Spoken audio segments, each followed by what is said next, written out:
pilots there transit? Well, look, it's never great if there's labor disruption. Obviously, we have an economy that's, that is facing a lot of attacks as a result of tariff action and other trade-related activity, and we want our economy to be thriving during this time. And the airline sector plays an important role in all of that. But obviously, the parties are at the table. They are working with federal mediation services, and it's our hope and our expectation that they continue to have those difficult conversations and get to a deal. If they don't get to a deal, will the government move in? Well, look, these are all hypothetical questions. What I know is that the best deals are the ones that the parties arrive at together, and we have an incredibly skilled federal mediation service. And I would say also that 97% of these negotiations result in no disruption of labor. So let's hope that they continue to have those conversations in earnest and protect their industry, their employees, and of course the many passengers that are relying on them. On Algoma, how concerned are you about the jobs and the fact that yesterday on CTV, the head of Algoma said that he did inform, or that the federal government and provincial government knew before the loan money was given that these jobs would be lost? Well, I think the point is that the money is there to protect Algoma Steel into the future. Look, this is an industry that's particularly under attack as a result of a trade war that we're in the middle of, in particular on our steel industry. And steel is the backbone of the Canadian economy. We can't build the big things that we need to build if we don't have a viable, independent steel industry. So the federal government's been working with the steel industry, with Algoma, with Dofasco, with a number of other players to make sure that we, as we see the disruption in their markets, protect them for the future. It's extremely distressing, though, that 1,000 people are laid off. Obviously, we are there to support those workers through a variety of different measures, including the partnership with Ontario on reskilling and upskilling. But the changes to EI that we made earlier in the year are exactly for these kinds of circumstances. So people that are unfortunately facing layoffs as a result of trade activity or any other reason have no waiting period. They can keep all their separation pay, and indeed many of these will be long tenured workers that would receive an additional 20 weeks. I know that's not the whole answer. People want to work, which is why this is paired with the training opportunities that we're offering in partnership with Ontario, who has a great deal of skill in doing that. Thank you. Good to me. Thank you. Appreciate it. M. Chrétien, c'est un homme qui a un très grand respect. M. Chrétien, je pense que c'est un plus-value, M. Chrétien, pour n'importe quel bon libéral canadien qui viennent pas. Pour moi, je pense que ça pourrait être un atout, mais je n'ai pas vraiment de position prise là-dessus. C'est pas un dossier que je suis de très près, mais je peux vous dire que M. Chrétien a mon grand respect, par contre. Merci. Legislation.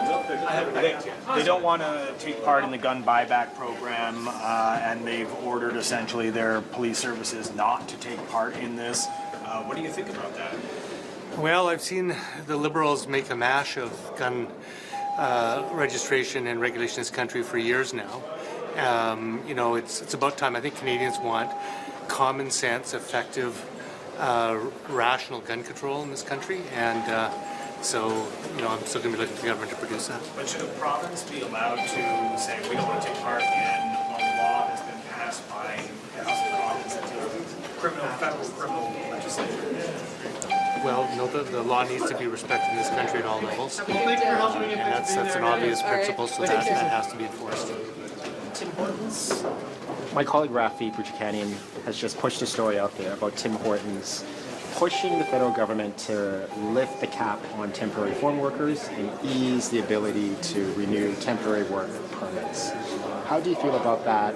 Would you be supportive of something like that to, help fix the labor situation that we're seeing in the country for jobs like in Tim Hortons?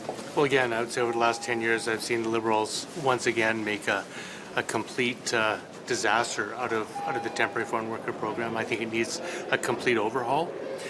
We should not be using temporary foreign workers in this country to do jobs that Canadians are willing and able and are here to do. And we have a jobs crisis right now. We have unemployment at the highest rate in 10 years, particularly among young people. So I think often companies like Tim Hortons and others are ignoring market signals, which is if they can't find people to work there, maybe it's because they're not paying sufficient wages and they don't have good enough working conditions. So they should be addressing that first, because I do think there are Canadians that would take those jobs here. It doesn't strike me as a a legitimate use of the TFW program to fill those kind of positions. We should be using our labor market needs to inform an intelligent immigration policy. That's not what I've seen in this country for the last 10 years. Thank you so much. Thank you. Appreciate that. Well, pretty easy to see why the Conservatives aren't in power. Wow, it is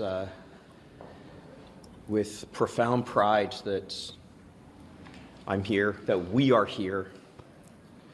I want to thank so many people for the passing at second reading of Bailey's Law.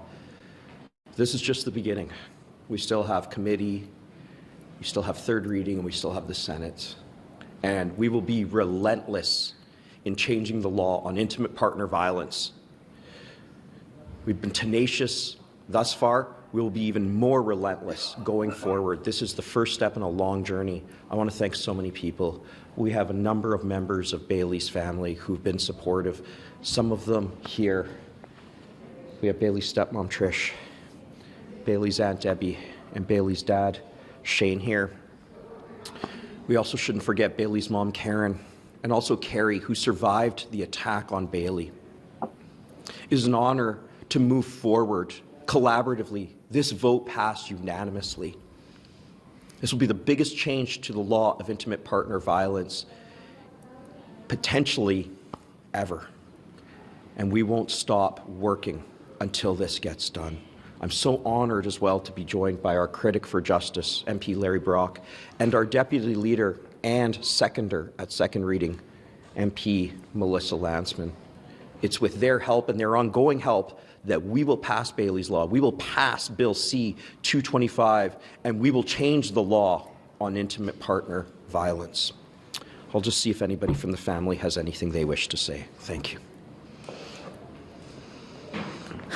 Today was a big day, a very emotional day for our family. We were honored to be here.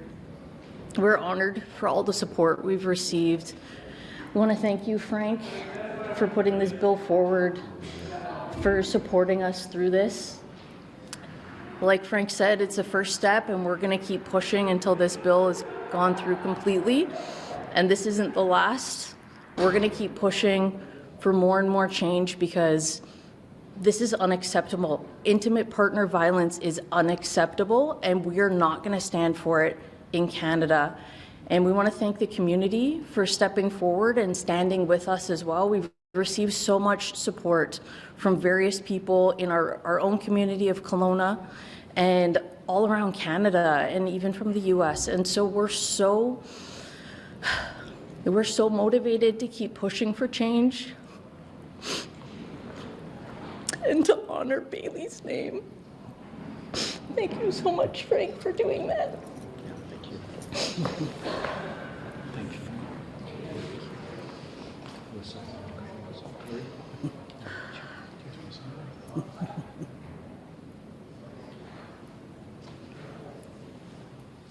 I'd just like to thank Frank, Alyssa, Larry, and everyone who stood for this. We appreciate you all, and Bailey would be proud of what has happened here today. So I'd like to thank you all and everyone out there.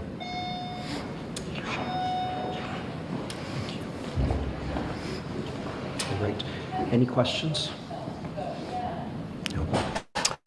Thank you very much. Thank you. Thank you all.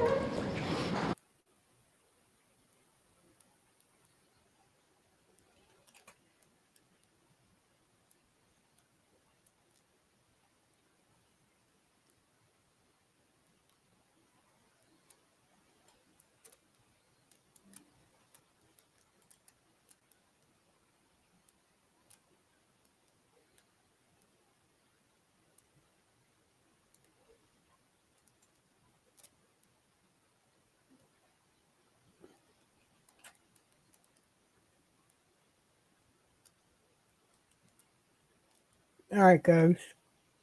If you have any ideas or opinions, suggestions, please just leave them in the chat. We'll be back. Thank you for being here. We appreciate your support. Bye-bye.